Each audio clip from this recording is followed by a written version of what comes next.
پاکستان کو F A T F کی تاریخ کا سب سے مشکل پلان دیا گیا ہے۔ ایف اے ٹی ایف اور دنیا نے پاکستان کی کارکردگی کو سراہا ہے۔ وفاقی وزیر حماد اظہر کا F A T F Pakistan کو گرے لسٹ میں برقرار رکھنے کے فیصلے پر رد عمل۔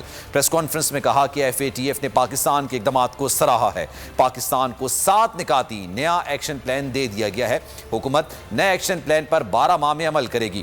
پاکستان کا اب بلیک لسٹ میں جانے کا کوئی امکان نہیں ہے۔ پاکستان کو تاریخ کا سب سے مشکل فیٹف کا ایکشن پلان فروری 2018 میں ملا تھا۔ فیٹف کے پریزیڈنٹ نے جو پاکستان کے بارے میں کلمات کہے، آپ نے سنا کہ انہوں نے پاکستان کا شکریہ بھی ادا کیا اور کہا کہ ایک مثالی کردار ادا کیا ہے پاکستان نے اور بہت زیادہ پروگرس جو ہے وہ حاصل کی ہے۔ سب سے زیادہ تاریخ میں جس ملک نے پروگرس کیا ہے ان ایکشن پلانز پہ وہ بھی پاکستان ہے۔ گرے لسٹ سے نکلنے کے لیے ہمیں اب ضروری ہے کہ ہم دونوں ایکشن پلانز جو ہیں ان کو مکمل کریں۔ جو دوسرا ایکشن پلان ہے جو ہمیں آج ملا ہے، یہ اس کی نوعیت مختلف ہے اور یہ ہمیں 7 نکاتی ایکشن پلان ملا ہے۔ ہم انشاءاللہ ہم نے اپنے لیے ٹارگٹ سیٹ کیا ہے کہ ہم 12 ماہ میں اس کو انشاءاللہ تعالی مکمل کر لیں گے۔ میں یہاں پہ یہ بھی بتانا چاہتا ہوں کہ بلیک لسٹنگ کا کوئی خطرہ موجود نہیں ہے اور اب بحث اسی بات پہ ہو رہی ہے کہ گرے سے ہم نے وائٹ لسٹ میں کب جانا ہے۔